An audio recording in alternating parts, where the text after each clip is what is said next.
ఈరోజు సోమవారం, పరమేశ్వరుడికి ప్రీతికరమైన రోజు. సోమవారం సందర్భంగా ఎన్ని అంగుళాలున్న శివలింగాన్ని పూజిస్తే అద్భుతమైన ఫలితాలు కలుగుతాయో, ఎలాంటి శివలింగాన్ని పూజించడం ద్వారా ఎటువంటి సత్ఫలితాలు అందిపుచ్చుకోవచ్చో, ధర్మశాస్త్ర గ్రంథాల ప్రకారం శివలింగం పూజా విధి విధానంలో పాటించాల్సిన ముఖ్యమైన నియమాలేంటో నేటి శుభం లాభం అనే శీర్షికను పరిశీలిద్దాం.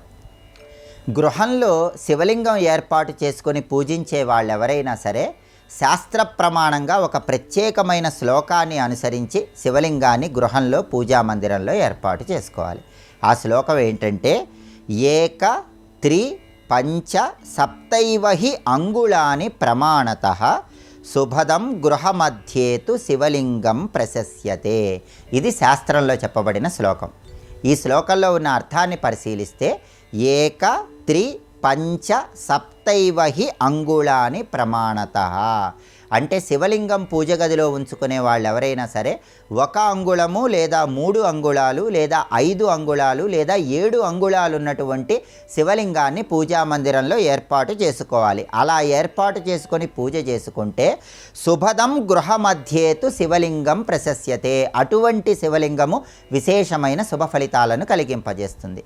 ధర్మశాస్త్రం ఇంకా శివలింగం గురించి ఏం చెప్తోందంటే, వాస్తుపరంగా కానీ ప్రతిష్టల పరంగా కానీ ఎప్పుడైనా సరే విగ్రహాల ఎత్తును నిర్దేశించేటప్పుడు బేసి సంఖ్యకు ప్రాధాన్యత ఉందని ధర్మశాస్త్ర గ్రంథాలన్నీ తెలియజేస్తున్నాయి. అందుకే శివలింగం గురించి శాస్త్రం ఇంకొక అద్భుతమైన మాట కూడా చెప్పింది. శాస్త్రం చెప్పిన ఆ శ్లోకాన్ని పరిశీలిస్తే, విషమేతు భవేల్లాభః సమేహాని ప్రజాయతే తస్మాత్ సర్వప్రయత్నేన విషమాంగుళమర్చయేత్. ఇది శాస్త్రంలో చెప్పిన శ్లోకం. ఈ శ్లోకంలో ఉన్న అర్థాన్ని మనం పరిశీలించినట్లయితే, విషమేతు భవేల్లాభః సమే హాని ప్రజాయతే. విషమ సంఖ్య అంటే బేసి సంఖ్య అని అర్థం, సమ సంఖ్య అంటే సరి సంఖ్య అని అర్థం. ఇక్కడ శాస్త్రం ఏం చెప్తోంది, విషమేతు భవేల్లాభః అంటే బేసి సంఖ్యలో ఉన్న అంగుళాల శివలింగాన్ని ఏర్పాటు చేసుకోండి, అది లాభాన్ని ఇస్తుంది. అలా కాకుండా సమే హాని ప్రజాయతే, సరి సంఖ్యలో ఉన్న అంగుళాలు 2, 4, 6 ఇలా అంగుళాలు ఉన్న శివలింగాన్ని ఏర్పాటు చేసుకుంటే ఇబ్బందులు వస్తాయి. తస్మాత్ సర్వ ప్రయత్నేన విషమాంగుళం అర్చయేత్ అంటే అందరూ కూడా బేసి సంఖ్యలో ఉన్న అంగుళాల శివలింగాన్ని ఏర్పాటు చేసుకోండి.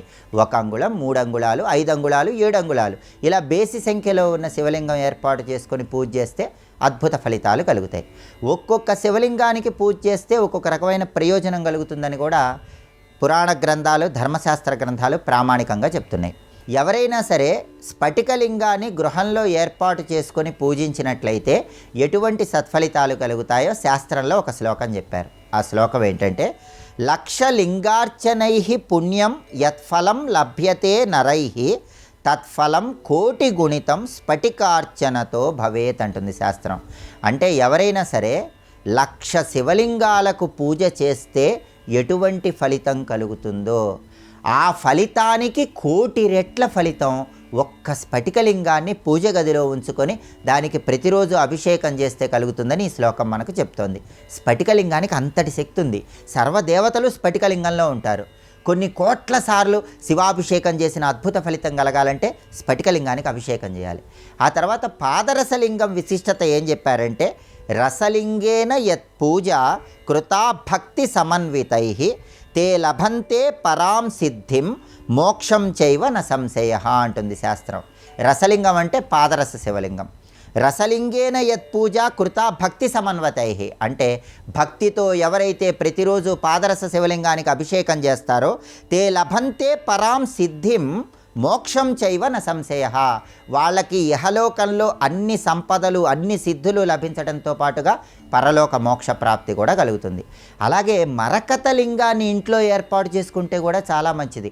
ఆకుపచ్చ రంగులో ఉన్న మరకత శివలింగం అభిషేకం కూడా అద్భుతమైన ఫలితాలు కలిగిస్తుంది. మరకత శివలింగం ఇంట్లో ఉంటే కలిగే ఫలితాలు ఏంటంటే, మరకతేన కృతం లింగం పూజితం జ్ఞానసిద్ధిదం ధనధాన్య సమృద్ధిశ్చ సౌభాగ్యం లభతే నరహ అంటుంది శాస్త్రం. అంటే ఎవరైతే మరకత శివలింగాన్ని గృహంలో పూజా మందిరంలో ఏర్పాటు చేసుకుని రోజు అభిషేకం చేసుకుంటారో జ్ఞానసిద్ధిదం, వాళ్ళకు అద్భుతమైన జ్ఞానము తెలివితేటలు కలుగుతాయి.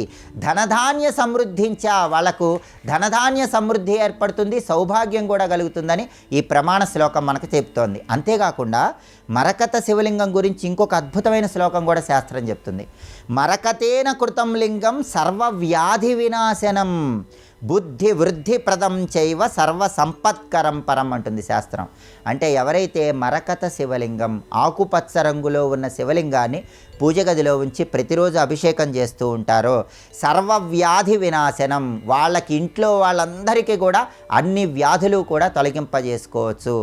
బుద్ధి వృద్ధి ప్రదం చైవ, బుద్ధి పెరుగుతుంది, జ్ఞానం పెరుగుతుంది. సర్వ సంపత్కరం శుభం, అన్ని రకాలైనటువంటి శుభాలు చేకూరతాయని ఈ ప్రమాణ శ్లోకం మనకు చెప్తోంది. అలాగే నర్మదా బాణలింగాన్ని ఇంట్లో ఏర్పాటు చేసుకుని అభిషేకం చేస్తే కూడా అద్భుత ఫలితాలు కలుగుతాయి. నర్మదా బాణలింగం గురించి శాస్త్రం ఏం చెప్తుందంటే నర్మదాలింగస్య పూజాయాం రాజరాజేశ్వరో భవేత్ సర్వశత్రు వినాశశ్చ సర్వ సౌభాగ్యదాయకం అంటుంది శాస్త్రం. అంటే ఎవరైతే నర్మదా బాణలింగాన్ని ఇంట్లో ఉంచి రోజు అభిషేకం చేస్తారో రాజరాజేశ్వరో భవేత్, సాక్షాత్తు రాజరాజేశ్వరుడైనటువంటి ఆ పరమేశ్వరుడు ఎంత ఉన్నత స్థాయిలో ఉన్నాడో అంత ఉన్నత స్థాయికి శివుడు తీసుకువెళతాడు. సర్వశత్రు వినాశశ్చ, శత్రుబాధలన్నీ తొలగిపోతాయి. సర్వ సౌభాగ్యదాయకం, అద్భుతమైన సౌభాగ్యం చేకూరుతుందని మనకు ధర్మశాస్త్ర గ్రంథాలలో స్ఫటిక శివలింగం విశిష్టత, పాదరస శివలింగం విశిష్టత, మరకత శివలింగం విశిష్టత, నర్మదా బాణలింగం విశిష్టత గురించి ఈ ప్రామాణిక శ్లోకాలన్నీ తెలియజేస్తున్నాయి. శాస్త్రంలో ప్రమాణంగా చెప్పబడిన ఈ శ్లోకాలను అనుసరించి ఏ శివలింగాన్నైనా గృహంలో ఏర్పాటు చేసుకోవచ్చు. అయితే గృహే లింగద్వయం నార్చే అంటుంది శాస్త్రం. అంటే ఒక ఇంట్లో రెండు శివలింగాలు ఉండకూడదు.